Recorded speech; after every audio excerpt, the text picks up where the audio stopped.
Buen día, Buen vamos día, Diego. al seminario del día de hoy. ¿Se escucha? Sí, aquí por Zoom se escucha muy bien. Bueno, bárbaro. Hoy el tema que nos reúne es aleteo auricular, una arritmia inocente. La idea es presentarle dos casos y a partir de ello generar una discusión y comentarios. El caso lo va a presentar la doctora Paula Cala, residente de segundo año del hospital privado. Y después al final vamos a generar dos pequeñas charlas, actualizaciones. La primera es el manejo y abordaje de las taquicardias macrorreentrantes, el doctor José Luis Ramos, y la doctora Laura Sanciani, que nos va a hacer también una pequeña actualización de si estas arritmias supra y en especial el aleteo nos puede llevar a una taquimiopatía. Y vamos a tener como comentadoras a la doctora Sofía Garófalo, que no la veo, y a la doctora Juliana Menegaso, que seguramente alguna preguntita van a hacer. Así que, doctora Paula, adelante. Bien. Hola, buen día, ¿cómo están? Vamos entonces a arrancar con la presentación de los dos casos clínicos. Bien. El primer caso es un paciente masculino de 26 años, sin factores de riesgo, con historia de palpitaciones, de años de evolución, pero sin seguimiento cardiológico, nunca había concurrido un cardiólogo por este tema. Realizó un control clínico laboral y el médico que lo revise y le hace todo el control evidencia la presencia de arritmias, ¿sí? Que es lo que le transmite al paciente y bueno, le indica obviamente que se haga un seguimiento con un cardiólogo.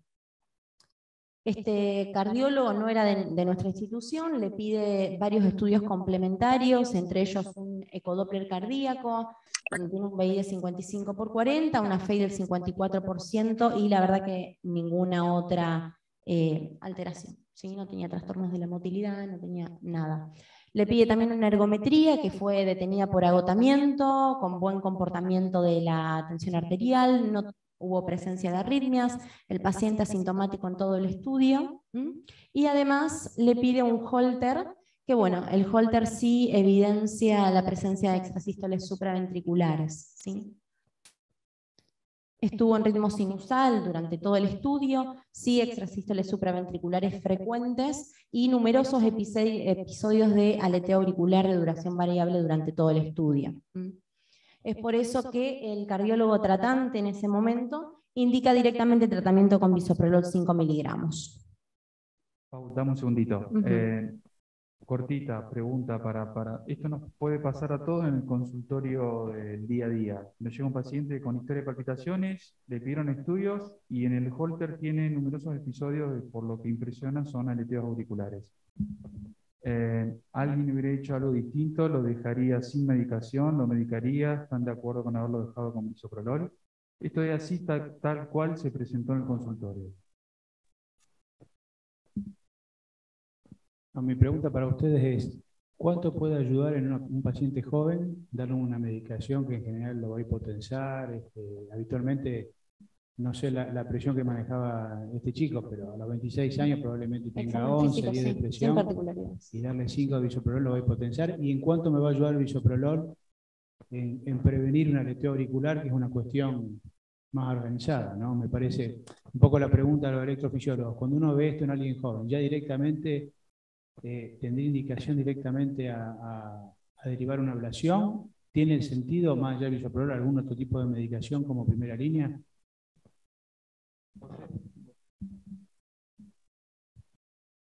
Bueno, después justamente yo iba a hablar un poco de eso, pero en general el aleteo es una arritmia que tiene muy mala respuesta al tratamiento médico y, bueno, como vos decís, el control no solo puede alterar, puede hipotensarlo, puede darle efectos colaterales, sino que aparte es una arritmia que se comporta con mucha variabilidad de 2-1, 3-1, 4-1, cuando uno le pone algo para controlar la respuesta ventricular y eso altera mucho al paciente. Y con respecto a drogas antiarrítmicas, como vamos a ver, las drogas de clase 1 no funcionan bien y solamente nos dejaría... José, Sí. tú habla un poquito más fuerte. Los que hablan desde el micrófono del auditorio se los escucha un poco más bajo. Bueno, Ahí está mejor. las drogas de clase 1 no funcionan bien, después vamos a ver por qué, y nos quedaría solamente para utilizar sotalol o amiodarona que podrían llegar a funcionar. Y si no, si es muy sintomático, la ablación por catéter es la elección, ¿no?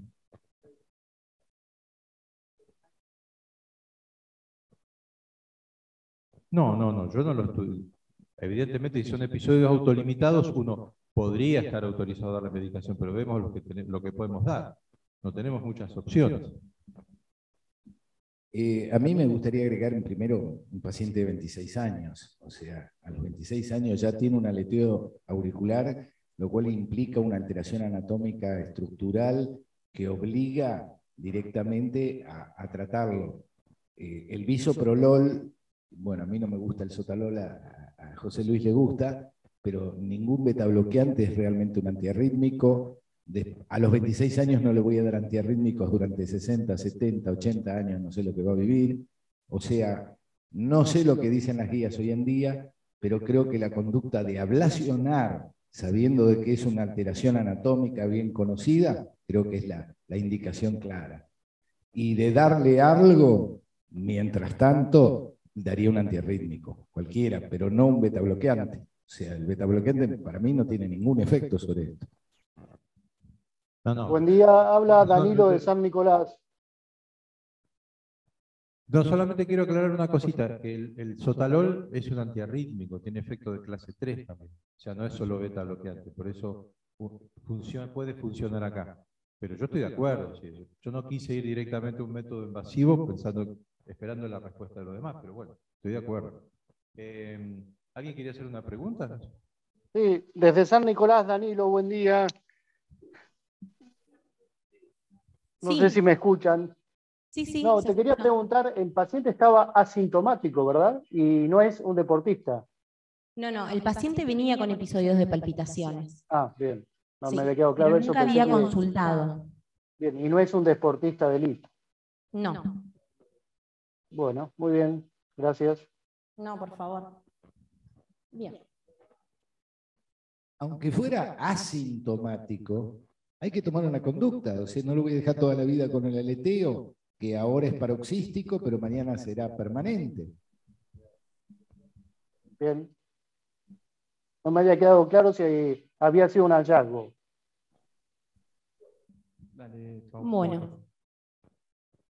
A los pocos meses, estando ya el paciente en tratamiento con bisoprolol 5, vuelve a consultorio con el cardiólogo y el cardiólogo se encuentra con este electro.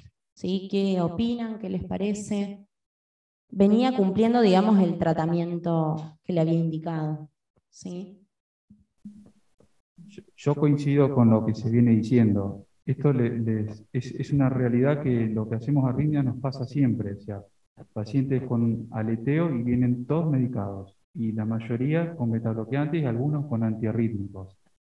Ahora ya lo tenemos documentado. En el otro eran Holter que tenían múltiples episodios. Ahora está documentado. Consultorio. ¿Qué hacemos?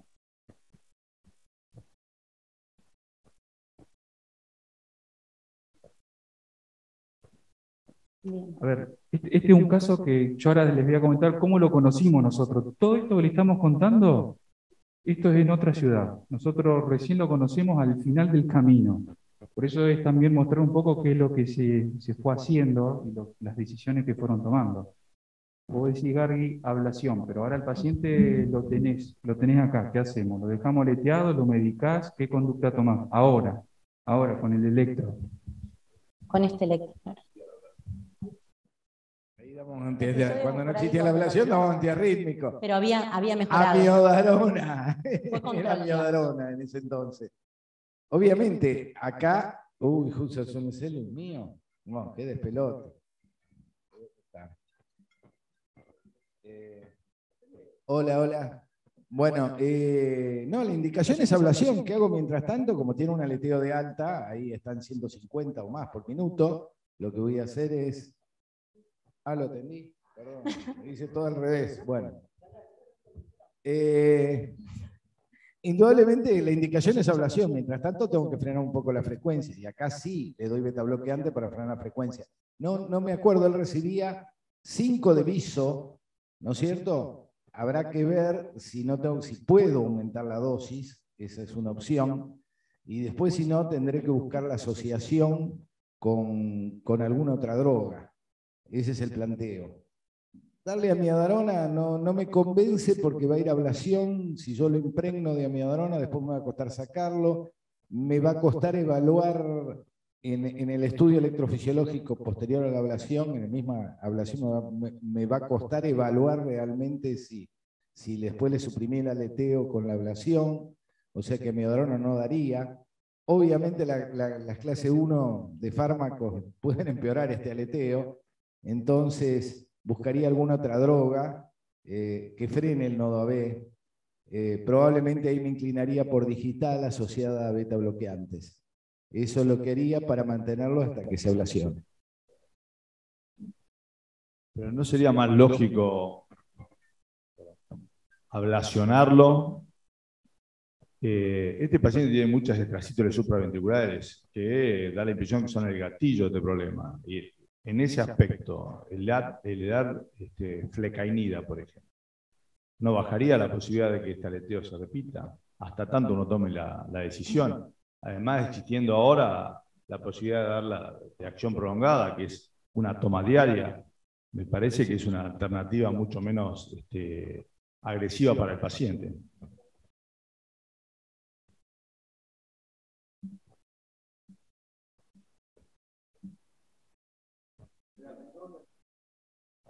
No, les quería consultar en este caso de que lleva un paciente con este electro por consultorio, si decidirían, bueno, medicarlo, que es todo lo que hablamos, o derivarlo a unidad coronaria para una cardioversión eléctrica.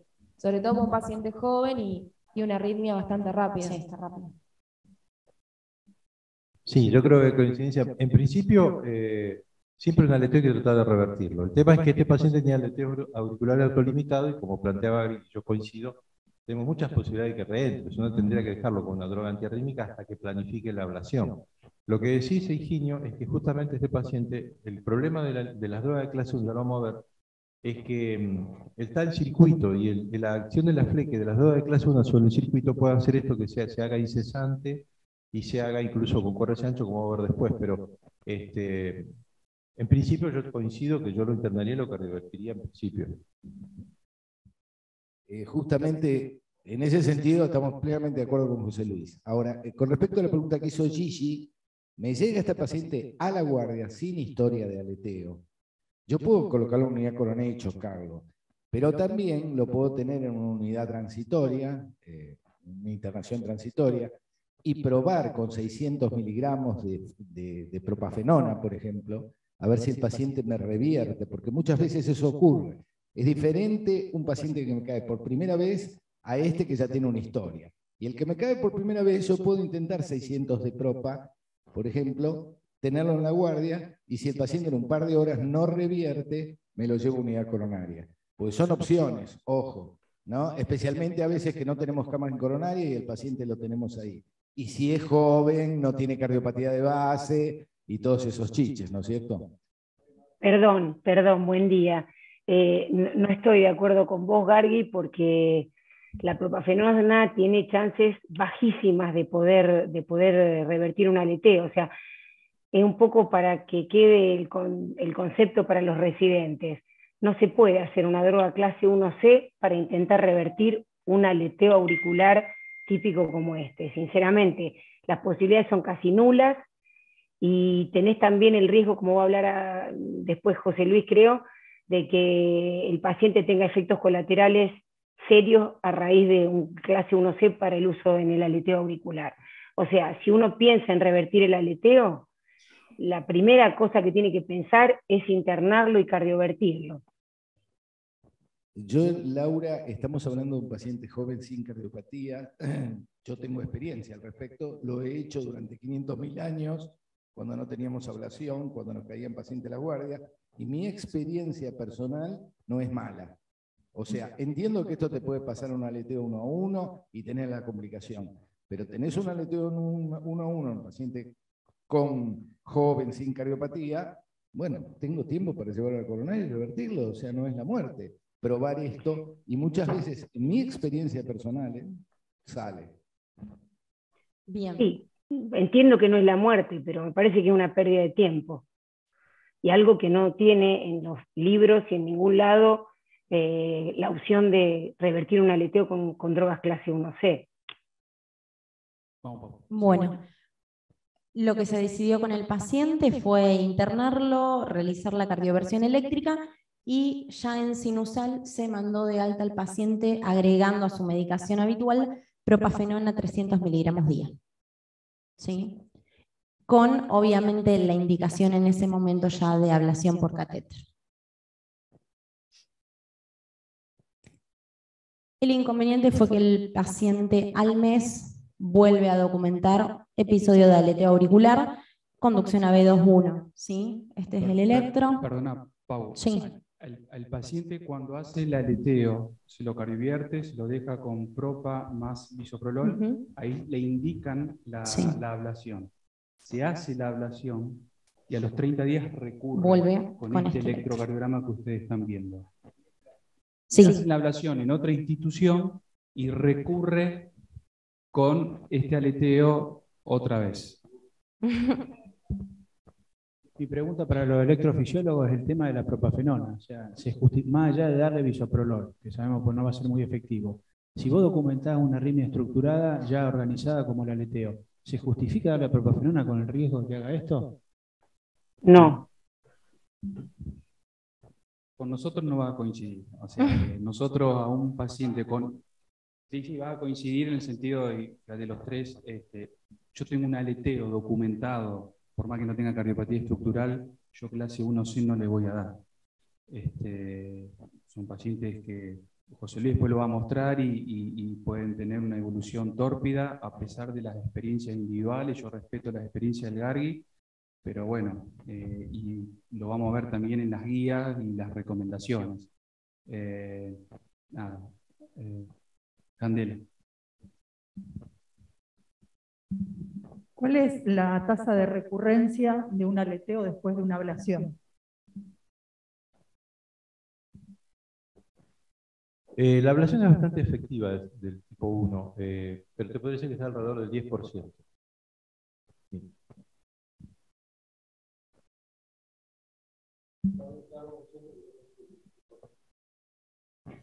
Sí. Yo le quería hacer una pregunta. Uno habitualmente tiene pacientes sin cardiopatía estructural que han tenido episodios de fibrilación auricular y les da medicación clase 1, ¿tá? Donde eso en general uno ayuda a veces a mantenerlo en ritmo sinusal en forma prolongada. Muchas veces uno encuentra que el paciente se organiza, o sea, uno le da clase 1 y esa fibrilación auricular se transforma ya en... Hola, no se escuchan. Se transforma en un fibroaleteo o aleteo tipo 2 más Paula. organizado. Y ahora, Sí, Clau, ¿se escucha? Que a veces uno tiene pacientes jóvenes sin cardiopatía estructural que les da medicación clase 1 y uno ve que empiezan a tener arritmia más organizada, ya fibroaleteo, aleteo tipo 2, y realmente ahí uno le da miedo continuar con este tipo de drogas en la prevención. ¿Cuál es la opinión de ustedes con respecto a ese paciente que inicialmente hizo FA, pero ya uno se empieza a estructurar y ya tiene más a la apariencia, por lo menos desde el punto de vista electrocardiográfico, de un aleteo que una fibrilación auricular? Es otro capítulo, Carlitos, ese, pero sí. No. Hola. Hola. Sí, se escucha. Que es otro capítulo de los pacientes con fibrilación auricular que los medicamos con clase 1C y empiezan a desarrollar o lo que se conoce como aleteo 1C. O aleteo también secundario al uso de la miodarona. Si es FA pura, uno los medica. Si ya empieza a hacer aleteos 1C, obviamente uno va a ir rotando la medicación. Tenemos como herramienta alternativa el sotalol o dependiendo de los pacientes con o sin cardiopatía la miodarona, y no hay ninguna duda que hoy en día ya la primera elección es la ablación por radiofrecuencia o la ablación con crioablación. Así que, bueno, ese un poquito. ¿Vamos a seguir, Pau? Dale. Bueno, se indica control de frecuencia, otra vez con viso, pero ahora lo medican con diltiazem 120 miligramos y a su vez vuelven a indicar la cardioversión eléctrica. ¿Sí? Eso fue en el mes de marzo. El tema es que en el mes de agosto el paciente en marzo se había ido en sinusal. Sí, el paciente cuando recurre con el aleteo consulta de nuevo al centro donde le hicieron la ablación y le indican control de frecuencia. Le agregan bloqueante cálcico. El paciente hace una segunda consulta con una segunda opinión y en esa segunda opinión se le sugiere cardioversión y una reablación. El paciente después se pierde y es esta la evolución de cómo sigue. Sí, en agosto del mismo año el paciente presenta un nuevo episodio de aleteo auricular, esta vez también sintomático por palpitaciones y por disnea. Vuelve a consultar al mismo centro, se le realiza nueva cardioversión exitosa y se aumenta la dosis de propafenona. En un tiempo había hecho 300 miligramos día, al alta lo mandan con propa 600 miligramos día. El inconveniente fue que a las 24 horas el paciente ingresa en esa institución en edema agudo de pulmón y con, obviamente, un episodio de aleteo auricular en conducción 1-1 con un QRS ancho, terminando en asistencia mecánica respiratoria. Acá, cuando el paciente ingresa, esto creo que fue el 8 de agosto, ingresa con el nuevo aleteo, a nosotros nos contactan para derivarlo para hacer una ablación. Estando el paciente es de Santa Fe, es del norte de Santa Fe, todo esto sucedió en Santa Fe. Y nos contactan y ahí nosotros empezamos a planificar la ablación. Y bueno, sucede lo que les contó Paula, a las 24 horas se reinterna con conducción 1-1, QRS ancho, insuficiencia cardíaca, deterioro del sensorio y requirió 24 horas de asistencia respiratoria. Seguí, Pau. Y entonces programamos nosotros una ablación, en este caso la hacemos nosotros, pasa. En realidad nosotros lo que programamos es una ablación con sistema de navegación, cuando ya hay una recurrencia de un aleteo. Por ahí después José Luis lo va a explicar. Esta diapo muestra nuestra historia del día a día. Nosotros en los procedimientos de ablación usamos radioscopía y nuestros catéteres que tienen distintos polos, distintas curvas, y lo que hacemos es un bloqueo del istmo cabo-tricuspidio. Recuerden que el aleteo se circunscribe alrededor de la válvula tricúspide y usa la parte anterior septal de la tricúspide y la parte posterior de la vena cava inferior y la zona de conducción lenta del istmo. Y lo que nosotros hacemos es, generalmente con catéteres de 8 milímetros, catéteres irrigados, preferentemente lo que es la ablación del istmo, y estos son los registros que ven a su izquierda con los que nosotros contamos en el día a día. Entonces, como este paciente ya tenía una ablación y había sido una recurrencia, ¿seguí, Pau? Se programó una ablación con sistema de navegación. Actualmente nosotros estamos usando un sistema de navegación que es el ENSAI. Es un sistema híbrido que usa 3 pares de parches que se colocan a lo largo del eje ortogonal y combina diferencias de impedancias y de voltaje y nos permite ir haciendo una reconstrucción tridimensional de las cavidades que queremos estudiar. En este caso, aurícula, usamos muy poquita fluoroscopía. El paciente se había internado el 8 de agosto, el 9 de agosto se reinterna, insuficiencia cardíaca, edema de pulmón, respirador, estuvo internado hasta que nos lo derivaron a nosotros el día 17, y como ustedes ven, el paciente llega nuevamente en aleteo. Venía anticoagulado y venía con amiodarón. Y lo que nosotros hicimos fue una ablación mediada, digamos, por el sistema ENSAI, y el sistema ENSAI nosotros nos permite hacer mapas de voltaje, mapas de activación y mapas de propagación. Lo que ustedes están viendo en colores de más precoz a más tardío, pasa por los rojos, los amarillos, los verdes, y lo último que se activa es lo lila. Y bueno, pudimos hacer una ablación sin problemas, guiado por el sistema. Durante la ablación revierte sinusal, con documentación del bloqueo del istmo cabo-tricuspidio. Ponme la siguiente. Esto es un poquito lo que hacemos porque nos permite ver bien las líneas y que no nos queden gaps. Vuelvo a decir, todo esto lo hicimos con muy poquita radioscopía. Y me comuniqué el día lunes con el paciente y clínicamente está muy bien. y no volvió a recurrir el aleteo. Esto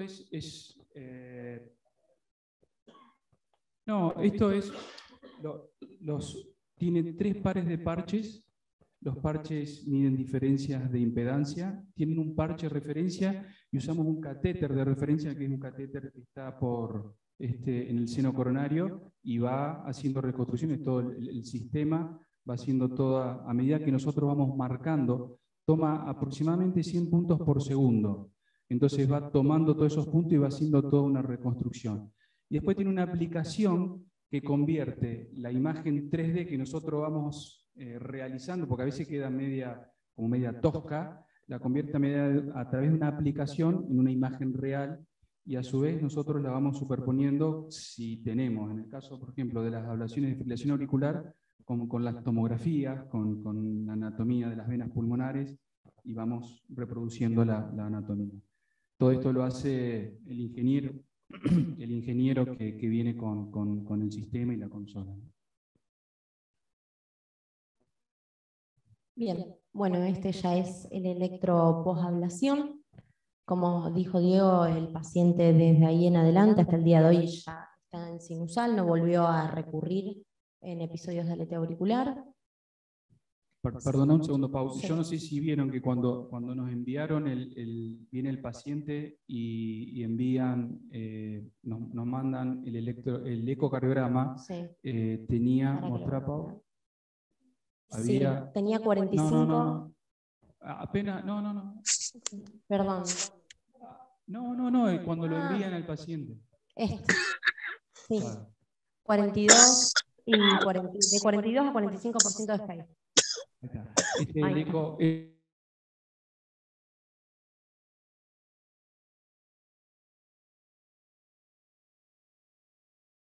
lo habían anticoagulado con dabigatran, y bueno, ya evidentemente tenía ahí un pequeño deterioro de la función ventricular.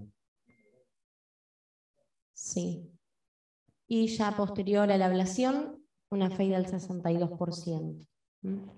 Se repitió una ergometría, también detenida por agotamiento, buen comportamiento de la TA, y lo único que se evidenciaron fueron extrasístoles ventriculares y supra solamente al comienzo del ejercicio.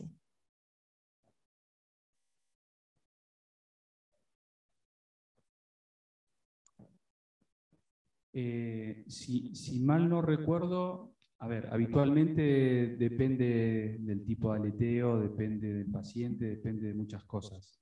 En general, si la ablación fue exitosa, nosotros lo dejamos sin medicación. En este caso quedó transitoriamente medicado con amiodarona el paciente, y después progresivamente se le fue retirando. Pero en general los dejamos sin medicación. Muy bien. Vamos entonces con el caso 2. Es un paciente también masculino, pero ya de 54 años. Único factor de riesgo, extabaquista de jerarquía. El paciente, bueno, como antecedente cardiovascular, nos refiere a una internación previa por aleteo auricular, sintomático por palpitaciones. Fue en otra institución. En esta institución le sugieren la realización de una cardioversión eléctrica, al cual el paciente se niega. Así que estuvo un día internado, 24 horas, y le otorgan el alta sanatorial con bisoprolol, eplerenona y anticoagulación con dabigatran. Posterior, un mes después, el paciente reconsulta, pero ya un cardiólogo de nuestra institución, oligosintomático, refería a esporádicos episodios de palpitaciones, pero no más, y en consultorio se evidencia la presencia de aleteo auricular. Este fue el electro realizado. Así que bueno, volvemos a charlar un poquito qué hacer, qué conducta tomar con este paciente que llega a consultorio. Perdón, yo solamente quiero, aprovechando el electrocardiograma, Pau, por favor, ponémelo de nuevo, es para que vayamos avanzando en el reconocimiento.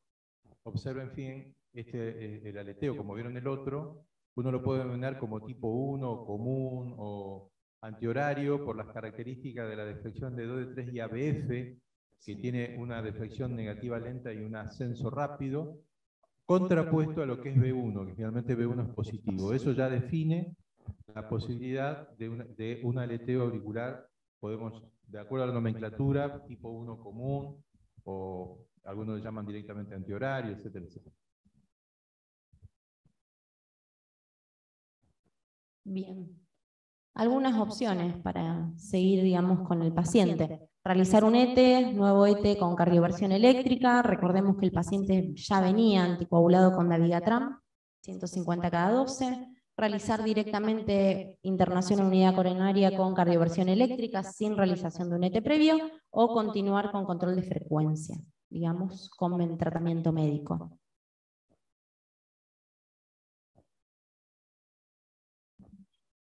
¿Va a ser antiarrítmico, Gargi? El problema es que el paciente se niega a que lo cardiovierten. Entonces, lo primero que yo le digo es, si vos no querías hacer lo que yo quiero, creo que es un paciente en el cual uno se tiene que sentar y explicar la posibilidad de cardiomiopatía, que no es para todo el mundo, obviamente, y explicarle que es un paciente joven todavía y que tiene mucha chance de que estemos medicándolo 30 años más para solucionar el problema. Creo que es un tema de tomarlo con tranquilidad. A veces vos lo tenés al paciente, es un tema de consultorio. Ahí tiene que ver mucho la psicología, el manejo clínico del paciente, que muchas veces se hace mal porque al paciente se lo charla en 2 minutos, tenés que hacer esto, el paciente no recibe una información adecuada. Yo creo que si lo sentás y hablas, vas a hacer un ET con cardioversión eléctrica, porque lo primero que tenés que intentar es sacar, digamos, el aleteo. Y en general, cuando uno hace estas cosas, porque no es la primera vez a lo largo de mi vida que he visto pacientes que tienen miedo a la cardioversión y se niegan, en general, si vos lo sentás y le hablas tranquilo, el paciente acepta la conducta.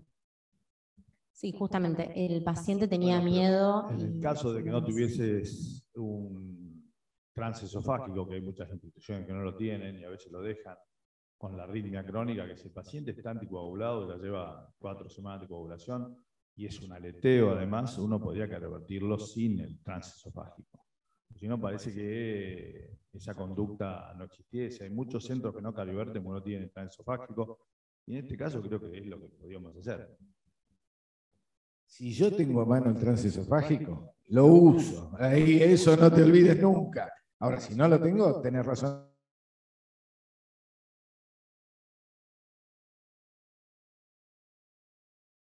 Sí, perdón, yo creo que también depende del anticoagulante que estemos usando. Si el anticoagulante es de los directos, lo podemos hacer directamente con los antivitamina K. Tendríamos que estar muy seguros que las últimas 4 semanas estuvo en rango terapéutico.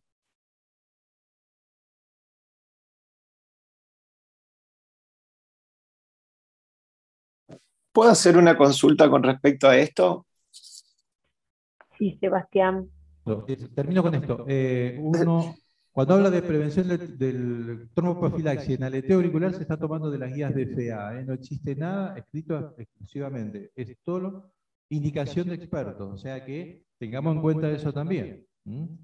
Yo quisiera saber, los que hacen ecocardiografía, cuántos trombos encontraron en el aleteo auricular cuando, si alguien lo puede hacer, sería interesante. Sí, Sebastián, ¿Sebas?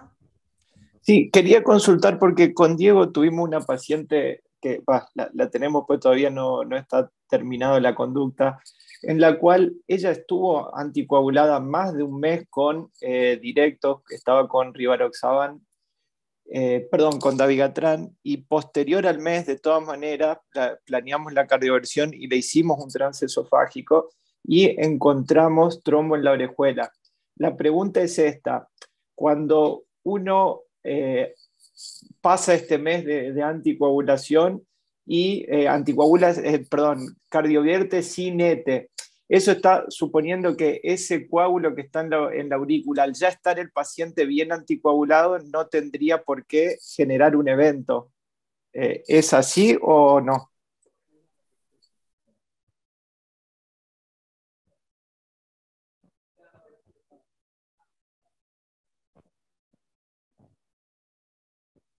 hay nada al respecto, Seba. Es difícil. No sé si algún hematólogo podrá contestarte eso, pero no hay nada al respecto. Y las guías dicen que vos estás autorizado a cardiovertir. Pero este es otro tema porque es FA. Seba, Sí, perdón, era FA. Fibrilación auricular. Y en cuanto a la anticoagulación, adhiero a lo que se dice. O sea, en aleteo hay pocos trabajos, poco seguimiento. Entonces, tenemos que separar al paciente que tiene aleteo puro de aquel paciente que tiene aleteo y a su vez asociado a fibrilación auricular. Si tiene asociado a fibrilación auricular, ahí sí ya se equipara con las guías de fibrilación auricular. Ahora, cuando es aleteo puro y sabemos que no tenemos FA, las guías actuales de anticoagulación es un 2A, aleteo puro. Después hay muchos grises y lo que se plantea es correcto. Yo iba a acotar algo con respecto justamente a lo que dijo Diego. Cuando a vos te llega el paciente en aleteo, hay muchos pacientes que combinan el aleteo con FA y eso uno en Holter lo ve permanentemente. Y a vos te llega el paciente en aleteo y vos te confiás que tiene un aleteo, pero no tenés la historia previa del paciente. A lo mejor estuvo haciendo, la mayoría son asintomáticos y a lo mejor estuvo haciendo FA. Y yo voy a contar un caso personal que me pasó hace como, no sé, 15 años, calculo, más o menos. Vino un paciente con aleteo, en aquel entonces interpretamos, fue el primer síntoma que tuvo, tenía palpitaciones, dijimos el aleteo no tiene coágulos, porque genera, digamos, una contracción auricular más organizada, lo podemos chocar, lo chocamos, el paciente revirtió a sinusal, a las 48 horas hizo una ACV y no le hicimos CT. Yo creo de que cuando me pasó eso en mi vida, nunca más volví a decir, si tengo una perspectiva de ETE, me aseguro. Porque el paciente que te llega por primera vez con aleteo no sabe si está haciendo aleteo y FA permanentemente en el último tiempo. Sí, yo creo que esa es una observación muy interesante porque eso existe en un 30-40% de los casos y está basado sobre todo en la patología auricular. O sea, cuando un paciente tiene patología auricular hay que desconfiar que el aleteo tipo 1 esté solo. Me parece que es un principio para empezar a desconfiar. Dale. Bien, al final se ingresó al paciente a unidad coronaria. En primer tiempo se le pidió un transesofágico, donde se pudo evidenciar un deterioro severo de la FEI. Si tenía una FEI del 35%, una hipoquinesia parietal difusa, una dilatación leve de la aurícula izquierda. ¿Sí? No se evidenciaron trombos, así que se procedió a hacer la cardioversión, que fue exitosa, y se otorgó el alta con amiodarona, bisoprolol y el mismo anticoagulante con dabigatran 150 cada 12. Bien, desde esta internación el paciente se va con indicación también de ablación por radiofrecuencia, que se realizó en diciembre del mismo año. Al alta se fue en tratamiento con amiodarona, pasaron aproximadamente 2 años, hasta que en el noviembre del 2021 el paciente complica con una tirotoxicosis con amiodarona, así que tuvo que ser suspendida la amiodarona. Diego, si querés explicar por qué se fue con amiodarona y qué es este bloqueo unidireccional. Hola, sí, acá estoy. Esta ablación sí la hicimos nosotros, como yo les comentaba, y José Luis le va también a refrescar. Lo que nosotros buscamos en el aleteo es el bloqueo unidireccional a nivel del istmo caotricúspide, es decir, que la activación no pase cuando estimulamos del seno coronario a la pared lateral, anterolateral, cuando estimulamos de la pared anterolateral, que no pase por el istmo a lo que es la porción septal, es decir, que tenga que dar toda la vuelta. Yo ahora después les voy a mostrar por qué nos costó y por qué generamos un bloqueo unidireccional, y a pesar de eso, el paciente también en esa ablación había ingresado en aleteo, sale en sinusal, por deterioro de la función ventricular y por haber generado, digamos, no poder completar el bloqueo del istmo, el paciente quedó medicado con amiodarona, y a pesar de eso, clínicamente anduvo muy bien, mejoró su clase funcional, mejoró la fracción de eyección, hasta que empieza con síntomas de tirotoxicosis que obliga a suspender la amiodarona, y en ese contexto recurre nuevamente el aleteo. Entonces, acá otra vez decidimos hacer una segunda ablación, segundo procedimiento con sistema de navegación. Esto es para recordarle que nosotros, a mí me gusta mucho lo que es la anatomía, y nosotros cuando hacemos las ablaciones, vuelvo a decir, lo nuestro es la radioscopía y los catéteres, y tenemos que tener todas las relaciones anatómicas presentes. En las imágenes de abajo se muestran unos cortes histológicos. Esto es del vestíbulo de la tricúspide, pasa por lo que es la porción más inferior y más flaquita, diríamos, del septum, y acá nos encontramos con un receso, que fue lo que nos pasó en este paciente. No lográbamos completar la línea porque siempre nos caíamos en el receso. Y otra cosa importante, cuando nosotros hacemos las ablaciones, es, le decía, las relaciones anatómicas. Fíjense lo cerquita que nos pasa la arteria coronaria derecha, con lo cual tenemos que tener mucha precaución, sobre todo cuando vamos con catéteres irrigados, que genera lesiones muy profundas, y muchas veces en trabajo esta distancia es de milímetros.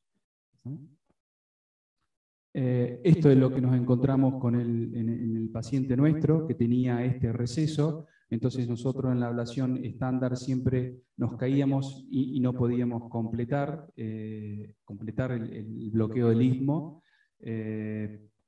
Nada, se fue con su bloqueo unidireccional y ver un poco la evolución clínica, porque había sido un procedimiento largo. Entonces, bueno, nuevamente al recurrir, lo llevamos otra vez a la sala. Hicimos lo mismo. La diferencia de este procedimiento es que hicimos 0 fluoroscopía, no usamos rayos, lo cual para nosotros, para los pacientes, es dentro de las ventajas que tiene el sistema de navegación, es algo más que nos aporta. Lo mismo, la reconstrucción, esta es una oblicua derecha, esta es una vista inferior del anillo tricuspidio, vena cava superior, seno coronario, vena cava inferior, y acá estamos haciendo la línea, y en este punto es cuando se interrumpe el aleteo.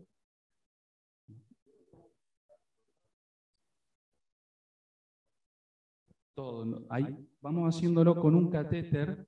Una vez que nosotros tenemos los accesos venosos, y vamos subiendo con el catéter, y el catéter, una vez que fue validado y con un algoritmo que tiene el sistema, me va reconstruyendo. Nosotros íbamos haciendo todo vena femoral, el acceso a cava, todo con el catéter. Íbamos absolutamente, ese procedimiento no usamos nada de rayos, nada.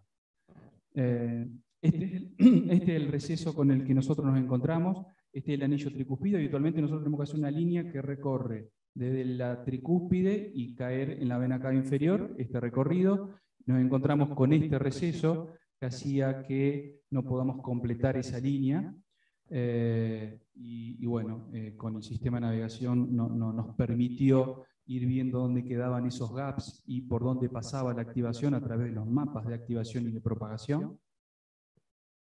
Y acá se fijan cómo nosotros íbamos haciendo la línea y todavía pasaba. Yo les explicaba que este es un mapa de activación, desde los rojos, los más precoz, pasa por los amarillos, los verdes, azul y hasta el lila, que es lo más tardío, hasta que completamos la línea y no pasa absolutamente nada y tiene que dar toda la vuelta para poder llegar a la pared anterolateral. Claro, vamos tomando...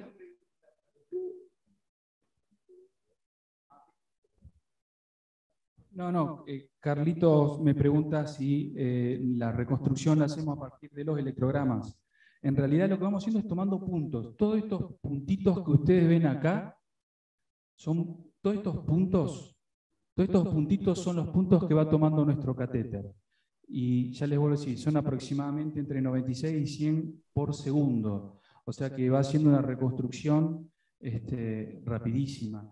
Acá usamos un catéter. Además, es un catéter que tiene ciertas características. Es irrigado y tiene lo que se llama fuerza de contacto. Es decir, nos da con precisión si nosotros estamos apoyados en el endocardio de la aurícula. A veces cuando estamos con nuestros catéteres estándar de 4 o 8 milímetros, podemos estar angulados, no puede estar el catéter completamente apoyado, a veces estamos flotando en la cavidad. Entonces, acá otra de las ventajas de usar el sistema de navegación es que usamos esos catéteres que nos permiten, digamos, mucha más precisión. Una cosa para ustedes que hacen resonancia, sobre todo, ustedes han visto las combinaciones que hacen entre el análisis de la fibrosis y la relación con el mapeo electroanatómico por diferencias de voltaje te va marcando la misma fibrosis. O sea, viste que ¿cómo se llama el doctor? Que bueno, no me acuerdo el nombre del español que hace las ablaciones, pero de taquicardia ventricular. No, sí, cuando está en el grupo de Mont, que el Berrueso. Berrueso. Berrueso. La hace con resonancia magnética marcando el sitio de la fibrosis y correlacionándola con el mapeo electroanatómico. Entonces puede hacer una ablación de la cicatriz perfecta.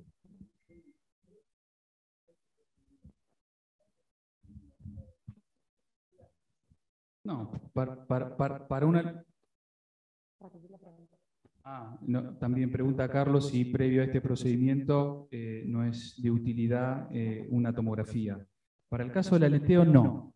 Es decir, uno trae estos dos casos porque, bueno, tenían sus características y están dentro de ese 10-12% que decía José Luis de las recurrencias y porque llevaron a los pacientes a cuadros de insuficiencia cardíaca. Lo habitual es que la ablación del aleteo la hagamos como le mostré al principio, con radioscopía y nuestros catéteres, y lo que sí usamos es un catéter irrigado.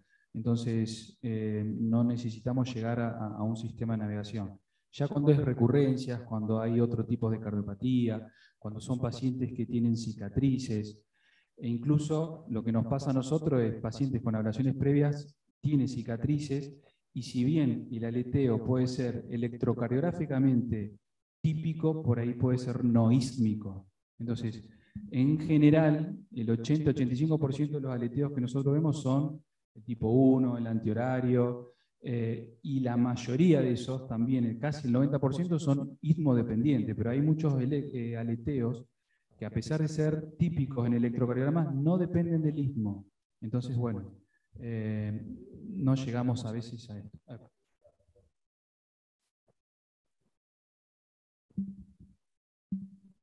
José Luis, o digo, ¿qué diferencia existe entre una fibrosis de un proceso isquémico necrótico, que es un mecanismo de arritmia, de sustrato arritmogénico, a la fibrosis o a la secuela que dejan ustedes posablación? ¿Qué diferencia eléctrica existe, no? Ahí Las cicatrices fibrosas que generan, por ejemplo, taquicardia ventricular son no homogéneas. Y entonces eso es lo que da la posibilidad de reentradas entre el tejido sano y el tejido parcialmente enfermo, etc. Esta es una cicatriz totalmente homogénea. No hemos visto arritmogénesis, como sí puede ocurrir en el caso de la fibrilación del tratamiento de FA. En el aleteo no hemos visto. Y además, Juan, esto que es una necrosis de coagulación, nosotros manejamos parámetros límites para que no haya un aumento de la temperatura extremo que pueda provocar lo que nosotros llamamos el popping o que se carbonice el tejido. Manejamos límites de impedancia de la aplicación, de la temperatura y del voltaje para lograr que esa cicatriz sea de necrosis de coagulación y lo más homogénea que se pueda. Bueno, vamos. Ir terminando, también comparto el eco que se le hizo posterior a la ablación. Recordemos que el paciente tenía una FEI del 35% en el eco anterior. Ya en el posablación recupera la FEI un 60%. Sí, obviamente quedó presente la dilatación leve de la aurícula izquierda, pero no tenía otras particularidades del eco. Al alta se fue con rivaroxaban 20 miligramos, se suspendió el Corbis, que el paciente ya venía medicado, y obviamente con la medicación para la tiroides continuó normalmente. Ya, ahí estamos. Gracias. Bueno, vamos a dar lugar a las dos actualizaciones y vamos a empezar con Laura, quien nos va a hablar de TPS y el aleteo como probable o posible causa de deterioro de la función ventricular.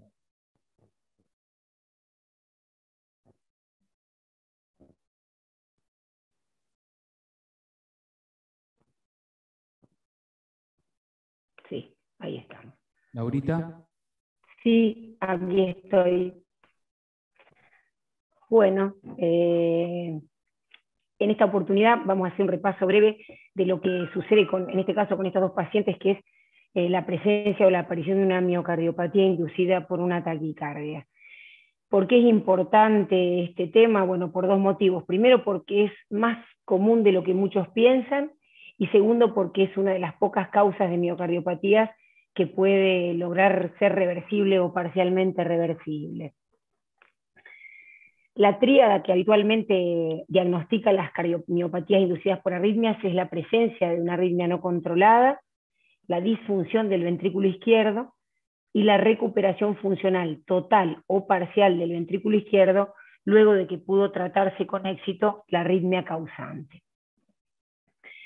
Esta es una publicación de Europeia de hace unos años, en las cuales este grupo griego se pregunta muchas veces cuando aparece el paciente ya con la arritmia, ya con la miocardiopatía, cuál fue el huevo y cuál la gallina, y muchas veces, a pesar de todos los estudios que hagamos, nos resulta difícil saber cuál inició este proceso que terminó en la combinación de estas dos problemáticas. En base a que no solo la arritmia puede desencadenar la insuficiencia cardíaca, terminó, o por lo menos se clasifican dos categorías según la relación causal. En el primer caso es la clásica cardiopatía inducida por arritmia, pero también hay otra categoría en la cual la arritmia podría mediar el proceso en un paciente que ya tiene una miocardiopatía dilatada previa. La disfunción clásica es la de Gallagher del año 85, en la cual se refiere a una taquimiopatía como el deterioro de la función ventricular izquierda causada por una taquicardia crónica no controlada, que puede ser reversible en forma completa o parcial luego de que podamos haber logrado el control de la arritmia causante. Luego esta definición clásica evolucionó hasta hace unos años atrás, en las cuales aparecen algunos otros elementos en base a los descubrimientos posteriores. O sea, ya hablamos de una disfunción que puede ser auricular y o ventricular, y ya no solo secundaria a una contracción miocárdica rápida, sino también asincrónica o irregular, la cual sí puede ser parcial o completamente revertida después del tratamiento de la arritmia responsable, y también se le agrega este concepto que es muy importante, que esto puede suceder en presencia o no de una cardiopatía estructural. Tanto los factores de riesgo como la fisiopatología aún hoy son pobremente entendidas, pero bueno, sabemos que hay factores predisponentes como el tipo de arritmia, como la frecuencia que maneja el paciente, el tiempo de evolución de la taquicardia y la presencia o no de cardiopatía o de enfermedad cardiovascular preexistente. Hay otros también, como la edad, la presencia de drogas. Por ejemplo, hay algunas descripciones de que puede ser precipitada esta taquimiopatía por hormonas tiroides, y en algunos casos por el uso crónico de broncodilatadores. También la presencia de comorbilidades, y también hoy sabemos que existe una susceptibilidad genética, para la cual hay pacientes que a igualdad de condiciones, algunos llegan a la miocardiopatía inducida por arritmias y otros no. Como les dije, la fisiopatología es pobremente entendida, pero sabemos que los primeros 7 días hablamos de una fase compensatoria en la cual se activa el sistema simpático, y el estímulo claro es el aumento de la frecuencia cardíaca. Luego hay una fase que puede llegar a durar 1 a 3 semanas, en la que empieza la fase de disfunción ventricular izquierda, se activan sistemas hormonales y el sistema renin-angiotensina, y se genera una fase de remodelación, sobre todo del ventrículo izquierdo. Después hay una tercera fase que en general aparece después de las 3 semanas, en la cual ya tenemos insuficiencia cardíaca, se activan ya los péptidos, y también hay un mal manejo del metabolismo del calcio. Como dije en la última definición, no solo una frecuencia cardíaca alta genera estas taquimiopatías, sino puede estar involucrado la presencia de ritmo irregular y la presencia de una asincronía, que ahora vamos a ver por cuáles pueden ser las causas. Les traje este electro para mostrarle que esta es, en este caso, un paciente con una fibrilación auricular, un QRS ancho por bloqueo de rama izquierda, y una frecuencia alta cumple con todos los criterios que pueden llevar a una cardiopatía inducida por arritmias. El paciente está taquicárdico, está irregular y tiene no solo asincronía auriculoventricular por la fibrilación auricular, sino también asincronía biventricular por la presencia del bloqueo de la rama izquierda. Otros factores predisponentes que también están descritos son la sintomatología, y más que la sintomatología es la ausencia de ella, porque pacientes asintomáticos llegan más tarde a la consulta y tienen más posibilidades de llegar ya con deterioro de la función ventricular izquierda. Y hay este estudio publicado por Kalman hablaba de que dentro de las taquicardias auriculares focales que pueden provocar cardiomiopatías, las que presentaban frecuencias cardíacas más bajas fueron las que tuvieron más chances de desarrollo de esta cardiopatía. También una paradoja a la cual uno le puede echar la culpa de que los pacientes llegaban más tarde a la consulta porque estas taquicardias menos rápidas eran mejor toleradas por los pacientes. Con respecto a las arritmias involucradas, todos sabemos que la fibrilación auricular por lejos es la responsable de la mayoría de las cardiopatías inducidas por arritmias, pero el aleteo auricular también tiene una responsabilidad significativa. En este estudio habla que el 25% de los aleteos podían llegar a esta circunstancia. También otras arritmias auriculares como las focales, que les mencioné previamente, las reentradas auriculoventriculares tipo incesantes, las ectópicas de la unión, las auriculoventriculares o nodales no reentrantes también, pero también tenemos que saber que la arritmia ventricular también puede ser causa de una cardiopatía inducida por arritmias, ya sea, no vamos a hablar de esto, pero nombrarlas por lo menos como las extrasístoles ventriculares frecuentes, tanto en un paciente sin cardiopatía estructural, como lo vemos nosotros en pacientes que tienen implantado un resincronizador y que por la alta incidencia de extrasistolia ventricular no pueden lograr que el resincronizador mejore la función ventricular, y a veces es por la cantidad alta de extrasístoles ventriculares que tiene el paciente. Taquicardias ventriculares idiopáticas como el tracto de salida del ventrículo derecho, fasciculares o la descomportamiento incesante tipo Galabardin. También hoy sabemos que la estimulación permanente desde el ventrículo derecho puede ser una causa de cardiopatía inducida por arritmias por la sincronía biventricular, el bloqueo completo de la rama izquierda también, y también hay estudios que publican la presencia del Wolff-Parkinson-White, sobre todo cuando la preexcitación es muy manifiesta, pueden ser causa de asincronía y llevar a la disfunción ventricular izquierda. ¿Cuándo las vamos a sospechar a estas cardiopatías inducidas por arritmias? Bueno, cuando el paciente venía previamente con una función ventricular izquierda normal, cuando la disfunción que tienen es desproporcionada a la presencia de comorbilidades, cuando no tienen otras causas de miocardiopatías dilatadas no isquémicas, cuando no tienen hipertrofia ventricular izquierda, cuando las dimensiones del ventrículo izquierdo son relativamente normales.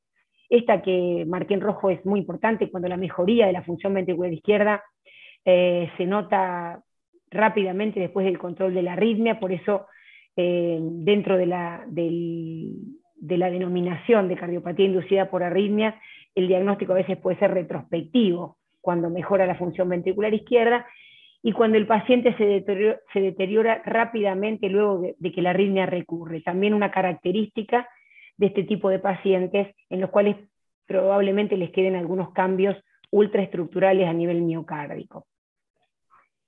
También la sospechamos cuando tienen compromiso biventricular, cuando le hicimos una coronariografía y fue normal, cuando no tienen realce en la resonancia o el patrón de realce o de fibrosis que tienen no es típico de una cardiopatía, de una miocardiopatía, cuando tienen mejoría de los péptidos, descenso rápido de los péptidos una vez controlada la arritmia, y en nuestro caso, si haríamos un mapeo electroanatómico, veríamos amplias áreas de bajo voltaje en el mapeo ventricular.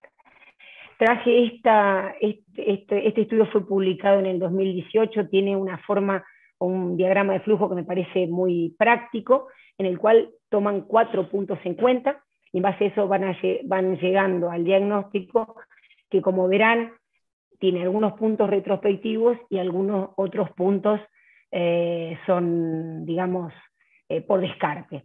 El primer punto sería si el paciente tiene anormalidades subyacentes, ya sea en la historia clínica, en el examen físico, en los datos de laboratorio o en el ecocardiograma. Si los tienen, tendríamos que pensar que están probablemente relacionados con su patología de base. Si no los tienen, seguiríamos al segundo punto, que sería la evidencia de cardiopatía isquémica. Si la tienen, tendríamos que ir a buscar ese diagnóstico en especial. Si no las tienen, tendríamos que ir al tercer punto, que es la presencia de hipertrofia ventricular izquierda en el eco. Si la tiene, tendríamos que buscar causas de hipertrofia ventricular izquierda, dentro de las cuales la más común probablemente sea la hipertensiva. Y si no tienen hipertrofia ventricular izquierda, iríamos a ver las dimensiones del ventrículo izquierdo, que si el ventrículo estaría agrandado, nos inclinaría hacia la presencia de una miocardiopatía dilatada no isquémica o idiopática, y si no, realmente allí consideraríamos la presencia de una cardiopatía inducida por arritmias. Como les dije, estos tres puntos son claves: la irregularidad, la frecuencia alta y la asincronía. Entonces, nuestros objetivos terapéuticos van a apuntar a enlentecer, a regularizar y a sincronizar. Por supuesto que no vamos a hablar del abordaje terapéutico de todas, pero sabemos que las arritmias, tanto ventriculares como supraventriculares, tenemos un arsenal terapéutico, dentro de los cuales incluimos los fármacos antiarrítmicos, la ablación ya sea por radiofrecuencia o a través de crioablación, o en últimos casos en los cuales nada es efectivo, podríamos llegar en última instancia a ablacionar el nodo y estimular al paciente, que en este caso ya no sería del modo convencional con un marcapasos, sino tendríamos que echar mano a, digamos, elementos que nos permitan sincronizarlo al paciente, como es un resincronizador biventricular, o más recientemente con la estimulación isquiana. Dos palabras de las cardiopatías inducidas por arritmias cuando hablamos de aleteos. Bueno, sabemos que el aleteo y la FA son parientes, pero no tan cercanos. ¿Qué similitudes tienen? Bueno, que frecuentemente coexisten, que comparten riesgos y factores precipitantes, que ambas pueden ser causas o consecuencias de insuficiencia cardíaca, que ambas también están asociadas a riesgo de stroke y de mortalidad, y que en la mayoría de los estudios la verdad que se ponen los dos en la misma bolsa y se tratan como diagnósticos intercambiables, mientras que si vamos a la evidencia, el 70% de las FA no convive con aleteo, y en cuanto a la demostración, el 10% de los aleteos también fueron diagnosticados de fibrilación auricular. Con respecto a las diferencias, la incidencia y prevalencia, como vimos, son diferentes, mucho más prevalente la fibrilación auricular. La fisiopatología es diferente, de lo cual va a hablar José Luis a continuación. La respuesta a fármacos, que es lo que venimos hablando en el Ateneo, en agudo y crónico, son absolutamente diferentes. Y la estrategia terapéutica intervencionista también es totalmente diferente. El aleteo auricular, como vimos en este Ateneo, tienen un difícil manejo farmacológico. Tanto es difícil controlar el aleteo desde el punto de vista del ritmo como de la frecuencia. Y los procedimientos de ablación, en el aleteo específicamente, tienen altas chances de éxito, disminuyen las hospitalizaciones, reducen la incidencia de fibrilación auricular y mejoran la calidad de vida.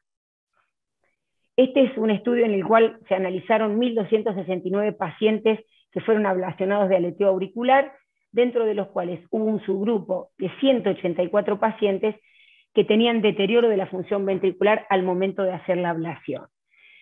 De ellos, de los 184, 56% de los pacientes mejoraron la función ventricular, y los que mejoraron la función ventricular tuvieron una curva de sobrevida similar a los que no tenían disfunción ventricular previamente a la ablación. Mientras que los que no tuvieron respuesta de mejoría de la función ventricular evolucionaron peor. ¿Qué es lo que los predictores de que el paciente puede no mejorar la función ventricular? Los más añosos, menos probables, los que tienen enfermedad coronaria y los que han usado fármacos antiarrítmicos. ¿Por qué esta última premisa del fármaco antiarrítmico? Porque probablemente los cardiólogos le damos algo para que controlen la frecuencia cardíaca y pensamos que está controlado con un holter o con un electro de consultorio, y el paciente fuera de estas dos circunstancias no debe estar controlando bien la frecuencia cardíaca. Para ir terminando, las miocardiopatías inducidas por arritmias están nombradas en las últimas guías europeas del año 2019, nombrando como clase 1 a la ablación por catéter para todo paciente que se presente con una arritmia auricular con criterios de cardiopatía inducida por arritmia. Recién pensaríamos en un fármaco si el procedimiento no fue efectivo, y recién pensaríamos en ablación del nodo más un sistema de estimulación tipo resincro cuando las dos opciones previas fallaron. Entonces, ¿cómo evolucionan estas taquimiopatías? Bueno, su recuperación es tiempo y frecuencia dependiente. La mejoría o recuperación de la función ventricular izquierda puede aparecer hasta los 3 meses después de resuelta la arritmia, pero sabemos que hay pacientes que mejoran a los 6 meses, o incluso hay pacientes que al año muestran signos de recuperación. No es infrecuente que persistan anormalidades en volumen y remodelamiento ventricular, porque como les dije, el paciente puede persistir con alteraciones ultraestructurales, por los cuales no es conveniente extraer la medicación para insuficiencia cardíaca a pesar de que el paciente haya logrado recuperar la función ventricular izquierda, y los pacientes en los que la arritmia recurre, muestran caída rápida de la función ventricular izquierda y más significativa. Entonces, concluyendo en este tema de las cardiomiopatías inducidas por arritmias, como les dije, el diagnóstico es de exclusión y algún punto también retrospectivo. Hay que tener un alto índice de sospecha. Imagínense que cualquier paciente que tiene más de 100 de frecuencia cardíaca, cuando lo vemos tenemos que sospechar. Tenemos que también darle importancia a la utilidad de las imágenes para el diagnóstico diferencial. Hay que tener en mente un enfoque terapéutico temprano. Hay que recordar la superioridad de las técnicas de ablación sobre los fármacos antiarrítmicos para la mayoría de los sustratos arritmogénicos. Cuando hablamos de ablación del nodo y tenemos que estimular al paciente, no tenemos que pensar en un marcapasos común, sino hay que pensar en una terapia de resincronización, y últimamente también podríamos tener en cuenta a la estimulación isquiana, y una vez recuperados debemos seguirlos de cerca, porque una recurrencia puede al paciente volverlo a poner en una situación crítica. Nada más. José, cuando quieras, dejo de compartir pantalla.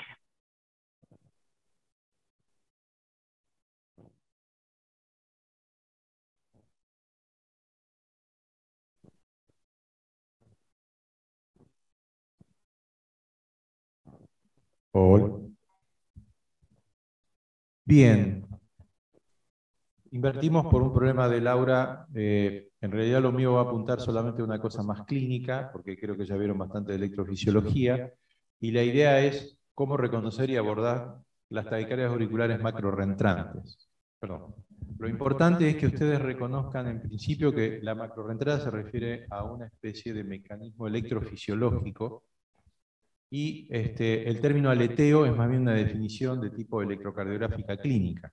Pero todas son macrorreentradas y ahora vamos a ver qué es. En principio, y sobre todo para los residentes, recordar que las taquicardias auriculares están limitadas en su mecanismo a las aurículas, y el nódulo aurículo-ventricular no participa del circuito, lo que sea que nunca vamos a intentar tratar una arritmia auricular con drogas que actúen sobre el nodo AB. Con esto solamente vamos a lograr el control de la frecuencia, o sea, de la respuesta.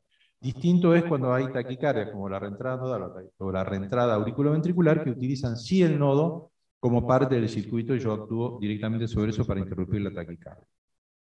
El aleteo ya fue definido como una taquiarritmia auricular que tiene ciertas características, como hemos definido, electrocardiográficas, que son sobre todo un movimiento de despolarización de tipo ondulante, uniforme, irregular.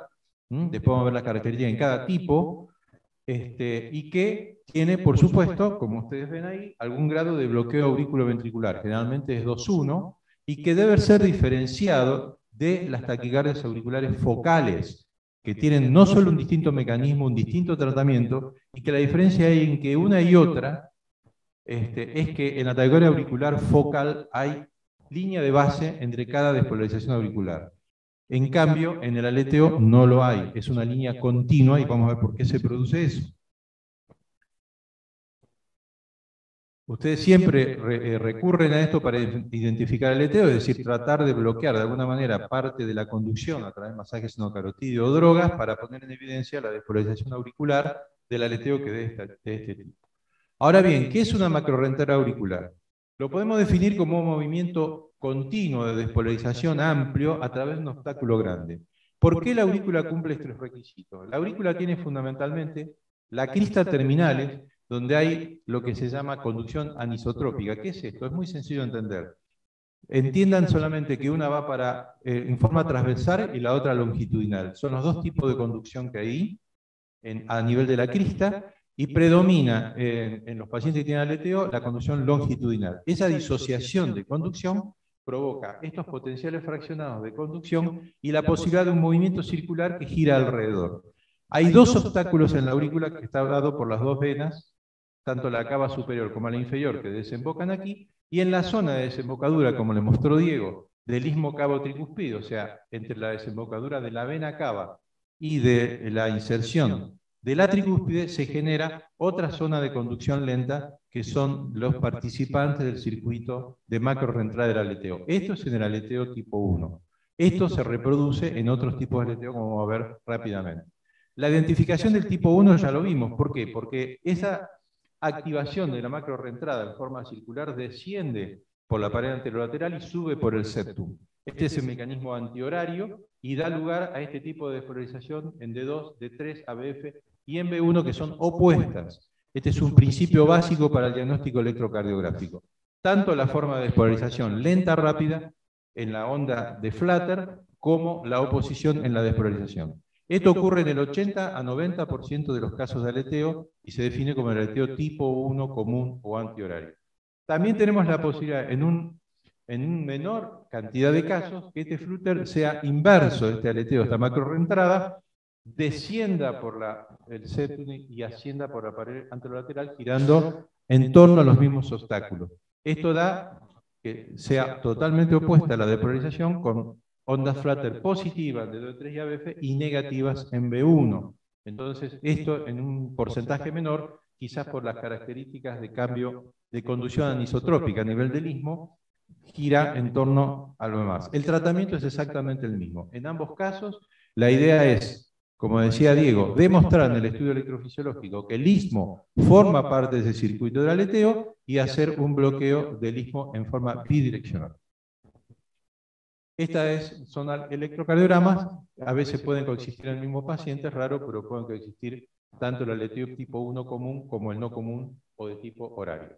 Ahora bien, el mundo de los aleteos es muy amplio, cada vez se amplía más, porque a medida que llegaron los sistemas, no solo los estudios electrofisiológicos, sino los sistemas de mapeo, han ido puesto en evidencia otro tipo de circuitos que son menos comunes, pero que es interesante tratar de identificar por lo menos, porque eso depende mucho del pronóstico y del tratamiento del paciente. No solo están el aleteo típico y el reverso, sino están los que se generan alrededor de escaras o fibrosis en la aurícula. También están, lo que vamos a ver ahora, después, como son los aleteos auriculares de tipo izquierdo, que son los que más recientes han sido descritos.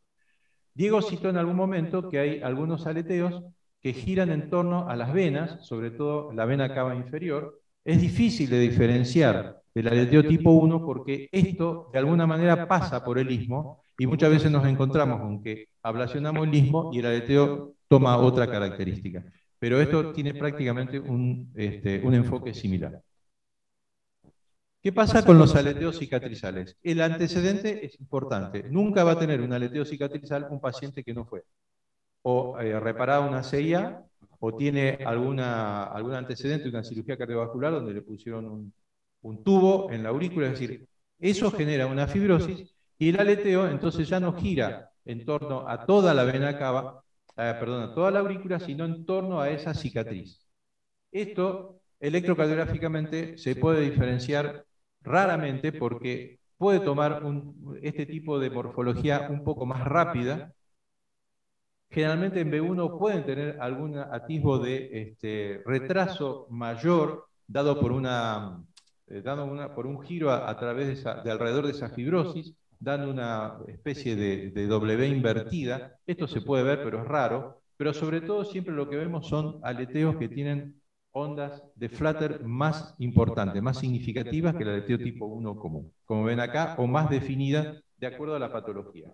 Pero el antecedente de alguna intervención sobre la aurícula es fundamental. El enfoque es igual porque uno va a mapear ya no en el istmo cabo tricuspidio como factor, digamos así, eslabón fundamental en el aleteo, sino que a nivel de la cicatriz buscamos zonas de conducción lenta donde pueda ser interrumpido el aleteo también por un mecanismo de ablación. Este es un paciente mío que mandamos hace años a hacer una ablación de fibrilación auricular a Brasil. Después de 2 años volvió con esto, y muy sintomático, y como ustedes ven, a diferencia del aleteo tipo 1 común, esto es básico, la coincidencia de la despolarización del flutter entre D2, D3 ABF y B1. O sea, los tres son positivos. Todos son positivos. Aquí lo tienen magnificado. Bueno, ese paciente, como consecuencia del aislamiento de las venas pulmonares, que en ese caso se había hecho antral, es decir, tomando las 2 venas pulmonares, hace un circuito alrededor de las venas pulmonares. La fibrosis que genera las aplicaciones de radiofrecuencia alrededor de las venas pulmonares pueden ser sustrato de este tipo de macrorreentradas, que se llaman macrorreentradas auriculares izquierdas, y se identifican por su rapidez y por esa coincidencia que le decía entre las derivaciones inferiores y B1. También está descrito a nivel del anillo mitral un circuito que de la misma manera que gira en torno al anillo tricuspidio en el aleteo tipo 1, este aleteo que se puede llamar atípico, tipo 2, etcétera, pero son macrorreentradas izquierdas, gira a nivel de la válvula mitral. También la identificación tiene las mismas características. Y esto, por supuesto, esta identificación se cierra con los mapeos electroanatómicos, donde puede ver por la despolarización, por mapeo de voltaje, como ustedes ven, de rojo a azul, como explicaba Diego, de más precoz a más tardío, cómo gira alrededor de la vena, del anillo mitral, o puede girar alrededor de la ablación, donde se efectuó la ablación de las venas pulmonares, el aislamiento de las venas pulmonares. Estas arritmias son muy difíciles de tratar. Este paciente no aceptó una nueva ablación y está con control de frecuencia nada más. Pero el tratamiento es, en algunos centros muy seleccionados donde tienen experiencia en esto, es volver a ablacionar este tipo de aleteos. El otro punto que me gustaba discutir con ustedes era el tema de las drogas antiarrítmicas y el tratamiento del aleteo. Como ustedes saben, no existen guías ni existe experiencia demasiado importante en el tratamiento del aleteo, ni está en ningún lado, sino que nos tomamos todo del tratamiento de las drogas antiarrítmicas en fibrilación auricular.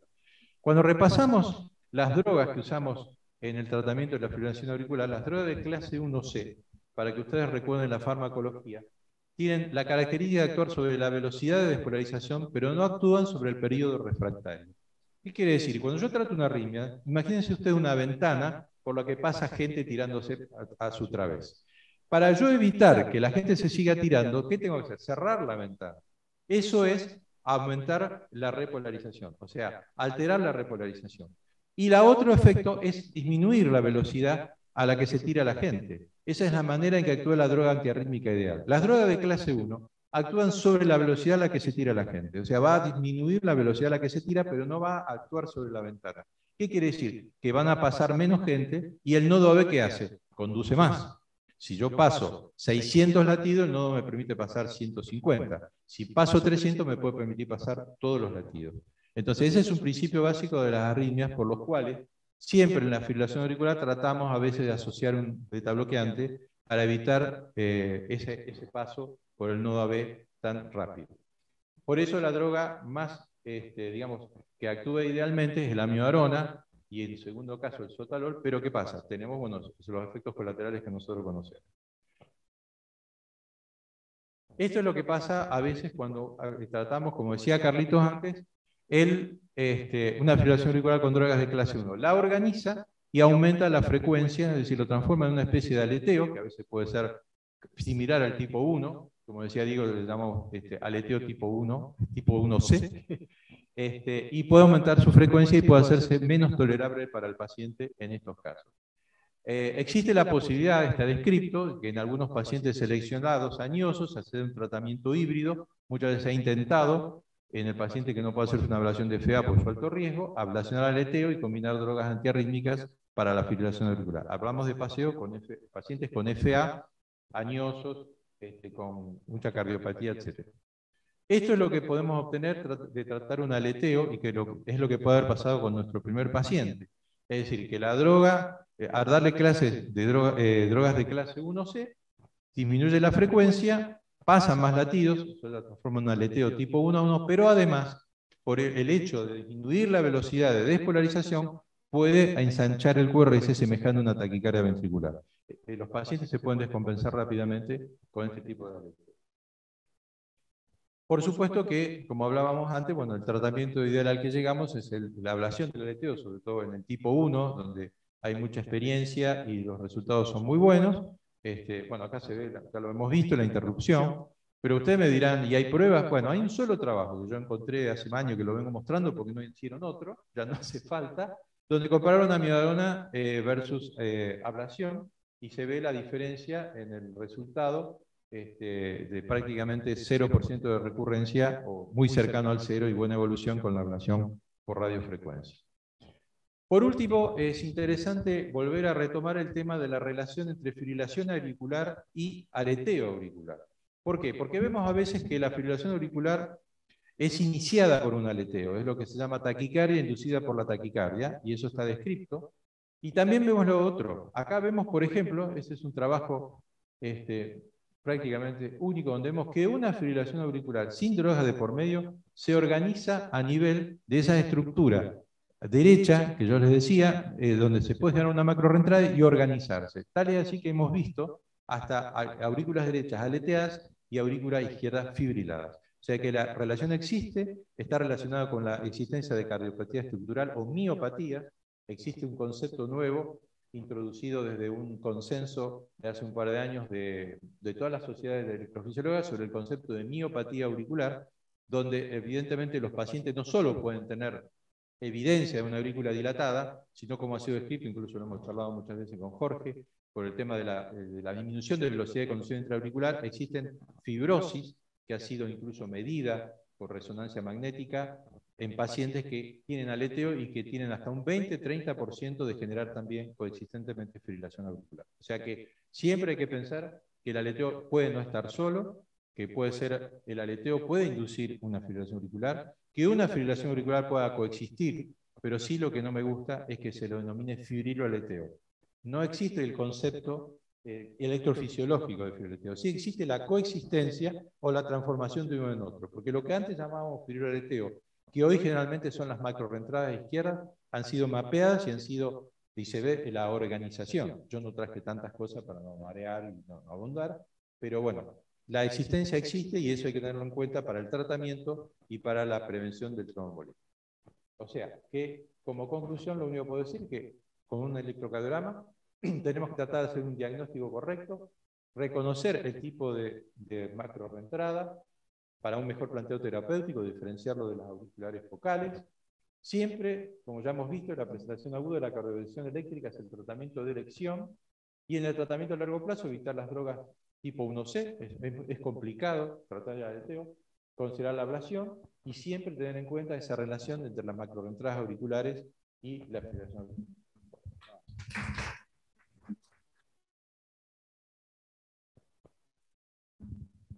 Sí, la primera pregunta es, vos dijiste claramente al principio que encontrar un aleteo izquierdo significaba una intervención, la presencia de una fibrosis. Con el avance de los conocimientos de la miocardiopatía auricular y particularmente la miocardiopatía auricular izquierda, y es algo que uno observa permanentemente en Holter, ve que hay arritmias auriculares que uno no puede definir, que no son FA, que tampoco son un aleteo tan típico, y que en realidad uno puede interpretarlas como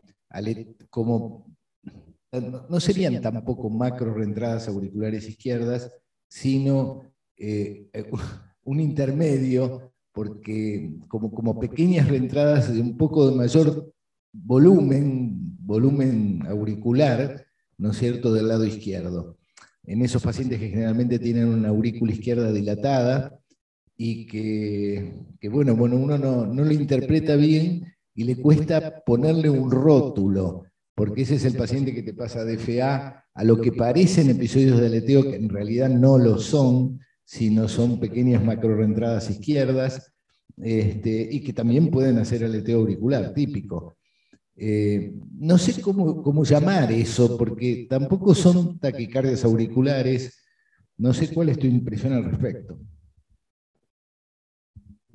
Sí, yo creo que electrocardiográficamente y más en Holter muchas veces nos vamos a quedar con la duda, porque existe también la posibilidad que en aurículas dilatadas la FA tome mayor presencia la despolarización de la FA, porque la despolarización de la FA está dada por la cantidad de microrreentradas que se generan.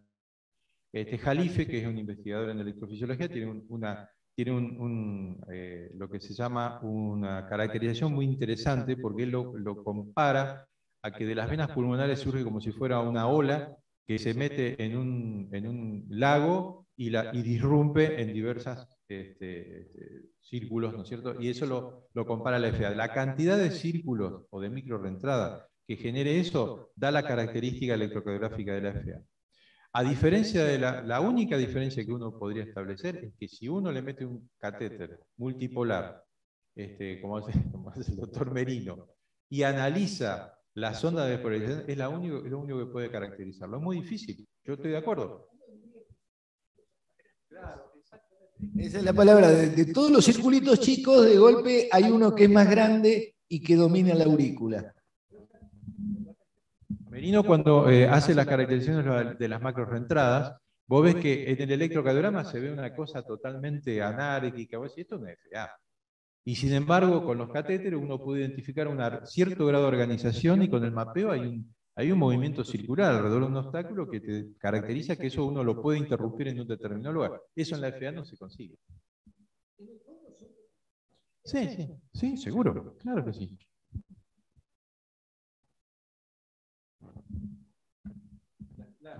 No hablaron las panelistas. No, yo te quería preguntar con los tipos de aleteo que vos dijiste, sacando el tipo 1, está el tipo 2 y más que nada el que queda, digamos, post cirugía, ¿qué porcentaje de éxito tenés en la ablación? Digamos, aparte entendiendo que no son tan comunes como la tipo 1, pero las que son, por ejemplo, postquirúrgicas, que ya están establecidas la fibrosis y demás, ¿qué porcentaje de éxito tenés post-ablación en ese tipo de...? Nosotros con el doctor Velasco tenemos una sola. Sí, tenemos una sola de un paciente que había sido operado y que se presentó con un aleteo que curiosamente tenía un aspecto de tipo 1. No nos coincidía que pasara por el istmo y buscamos otro lugar, encontramos una zona de fibrosis y el paciente se cortó. Ahora está en FA. Pero el aleteo cicatrizal se cortó. Pero he visto otros donde generalmente se encuentra la zona de conducción lenta, que uno la puede, y más ahora con los sistemas, es muy buena la respuesta, del aleteo cicatrizal.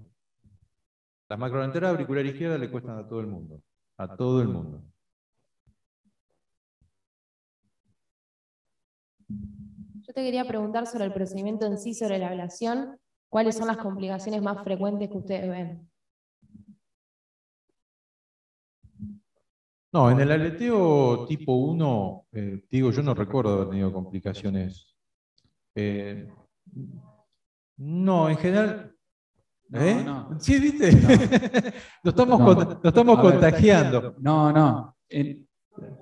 En aleteo las principales complicaciones son los accesos vasculares. A pesar de lo que yo les digo, las relaciones anatómicas y la cercanía con la arteria coronaria derecha, que tenemos que tener mucho cuidado, están descritos casos de lesión de la arteria coronaria derecha.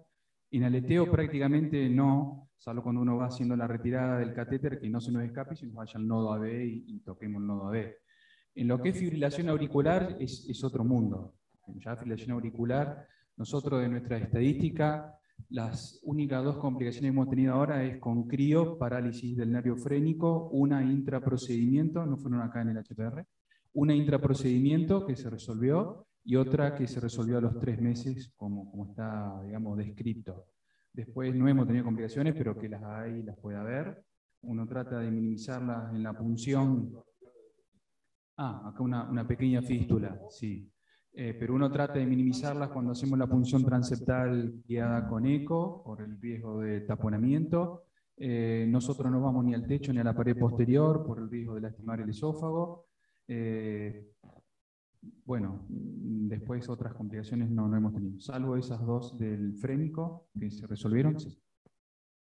Yo quería preguntar por el hecho de que ustedes a veces dejan aspirina, digamos, ¿cuánto tiempo se deja y eso? Porque yo la verdad cuando...